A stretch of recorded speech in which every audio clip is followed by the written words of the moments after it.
तैलंग स्वामी एक हिंदू योगी थे जो अपने आध्यात्मिक शक्तियों के लिए प्रसिद्ध हुए। ये जीवन के उत्तरार्ध में वाराणसी में निवास करते थे।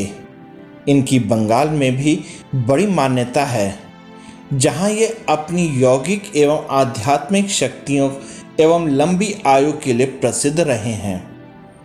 कुछ ज्ञात तथ्यों के अनुसार तैलंग स्वामी की आयु लगभग 300 वर्ष रही थी, जिसमें ये वाराणसी में 1737 से 1887 तक लगभग 150 वर्ष रहे। इन्हें भगवान शिव का अवतार माना जाता है। साथ ही इन्हें वाराणसी के सचल विश्वनाथ यानी कि चलते फिरते शिव की उपाधि भी दी गई है। तैलंग स्वामी का जन्म आंध्र प्रदेश के विजयाना नामक जनपद के होलिया नामक एक गांव में हुआ था। इनके पिता का नाम नरसिंह राव और माता का नाम विद्यावती था। इनका जन्म 15वीं शताब्दी के अंतिम चरण में हुआ था। इनकी निश्चित जन्म तिथि ज्ञात नहीं है। इनकी माता भगवान शिव की उपासिका थीं। भगवान शिव के कृपा स्वरूप इनका जन्म मानने के कारण इन्होंने इनका नाम शिवराम रखा था। बचपन से ही सहज वैराग्य एवं विषय विरक्ति का इनका स्वभाव था, जिसे इनकी माता भी समझती थीं। अपने इसी स्वभाव के कारण ये अविवाहित रहे। जब ये 40 वर्ष के हुए तभी इनके पिता का, और जब ये लगभग 42 वर्ष के हुए तब इनकी माता का देहांत हो गया। इसके बाद इन्होंने अपनी साधना स्थानीय शमशान भूमि से आरंभ की और वहाँ 10 वर्ष तक साधना की। फिर इन्हें संयोगवश ही पंजाब से आए स्वामी भगीरथानंद सरस्वती से भेंट हुई और उनके साथ इन्होंने सदा के लिए होलिया गांव का परित्याग कर दिया। अनेक प्रदेशों का पर्यटन करते हुए ये दोनों प्रसिद्ध पुरुष पुष्कर तीर्थ पहुँचे।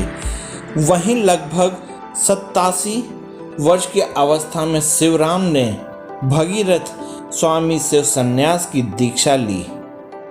उनका नया नामकरण हुआ गणपति सरस्वती। दीक्षा ग्रहण करने के बाद यह गंभीर साधना में निमग्न हो गए। भगीरथ स्वामी का पुष्कर तीर्थ में ही देहांत हो गया। इस पवित्र क्षेत्र में लगभग 10 वर्षों तक कठोर साधना करने के बाद ये भारत के प्रसिद्ध तीर्थों की परिक्रमा के लिए निकले। फिर नर्मदा घाटी, प्रयागराज आदि अनेक तीर्थ स्थानों में निवास एवं साधना करते हुए अंततः ये काशी पहुँचे। आंध्र प्रदेश के तैलंग क्षेत्र से आने के कारण काशी के लोग इन्हें तैलंग स्वामी के नाम से पुकारने लगे और इस प्रकार इनका नाम तैलंग स्वामी प्रसिद्ध हो गया। वाराणसी में तैलंग स्वामी के दर्शन के लिए स्वयं रामकृष्ण परमहंस भी कई बार गए थे। स्वामी जी उन दिनों मणिकर्णिका घाट पर मौन व्रत धारण करके रहते थे।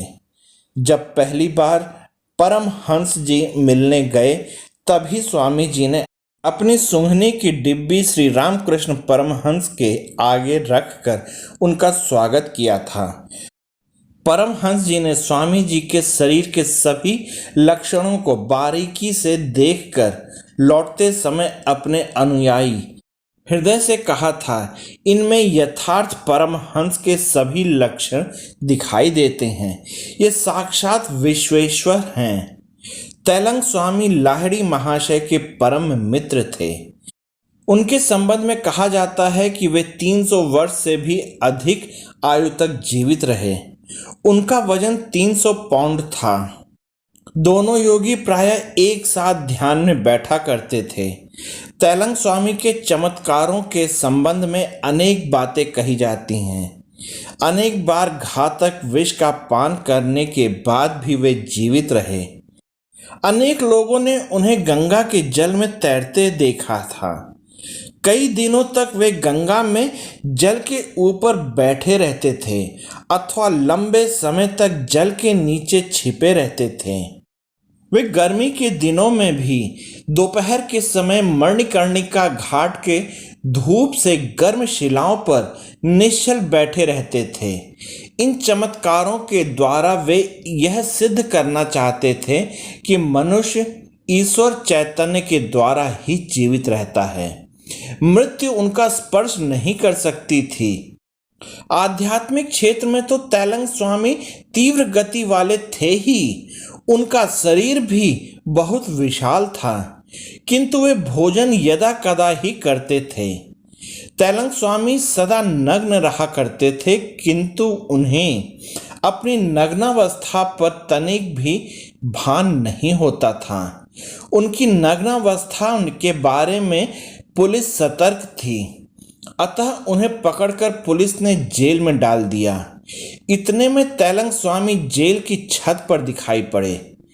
जिस कोठरी में पुलिस ने तैलंग स्वामी को बंद कर ताला लगा दिया था, उस कोठरी का ताला ज्यों का त्यों था और तैलंग स्वामी जेल की छत पर कैसे आ गए, यह आश्चर्य का विषय था।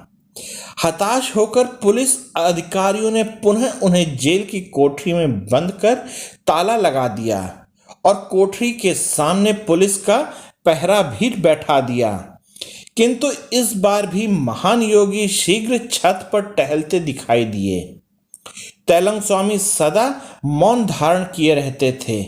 निराहार रहने के बाद भक्त यदि कोई पेय पदार्थ लाते तो उसे ग्रहण कर अपना उपवास तोड़ते थे। एक बार एक नास्तिक ने एक बाल्टी चूना घोलकर स्वामी जी के सामने रख दिया और उसे गाढ़ा दही बताया। स्वामी जी ने तो उसे पी लिया, किंतु कुछ ही देर बाद नास्तिक व्यक्ति पीड़ा से छटपटाने लगा और स्वामी जी से अपने प्राणों की रक्षा की भीख मांगने लगा। तैलंग स्वामी ने अपना मौन भंग करते हुए कहा, तुमने मुझे विष पीने के लिए दिया, तब तुमने नहीं जाना कि तुम्हारा जीवन मेरे जीवन के साथ एकाकार है।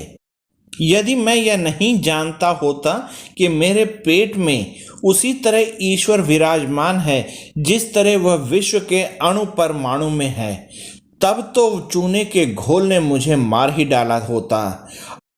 अब तो तुमने कर्म का देवी अर्थ समझ लिया है, अतः फिर कभी किसी के साथ चालाकी करने की कोशिश मत करना। तैलंग स्वामी के इन शब्दों के साथ ही वह नास्तिक कष्ट मुक्त हो गया।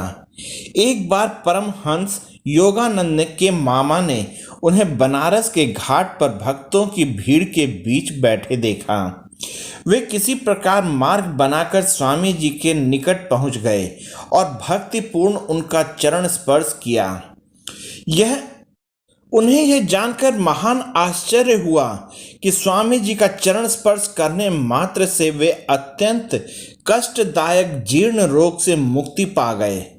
काशी में तैलंग स्वामी एक बार लाहिड़ी महाशय का सार्वजनिक अभिनंदन करना चाहते थे, जिसके लिए उन्हें अपना मौन व्रत तोड़ना पड़ा। जब तैलंग स्वामी के एक शिष्य ने कहा कि आप एक त्यागी सन्यासी हैं, अतः एक गृहस्थ के प्रति इतना आदर क्यों व्यक्त करना चाहते हैं। पुनर्रूप में तैलंग स्वामी ने कहा था, मेरे बच्चे लाहिड़ी महाशय जगत जननी के दिव्य बालक हैं।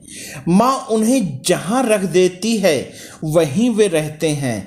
सांसारिक मनुष्य के रूप में कर्तव्य का पालन करते हुए भी उन्हें मनुष्य के रूप में वह पूर्ण आत्मज्ञान प्राप्त कर लिया है, जिसे प्राप्त करने के लिए मुझे सब कुछ का परित्याग कर देना पड़ा, यहाँ तक कि लंगोटी का भी। तो दोस्तों, ये थे हमारे तैलंग स्वामी जी। अगर आप लोगों को ये प्रसंग पसंद आया तो कृपया लाइक, शेयर और सब्सक्राइब कीजिएगा और साथ ही घंटे वाले बेल को भी दबा दीजिएगा, जिससे कि आगे आने वाली नई कहानियों की नोटिफिकेशन आपको मिल जाए। जय हो तैलंग स्वामी जी की। जय हिंद दोस्तों।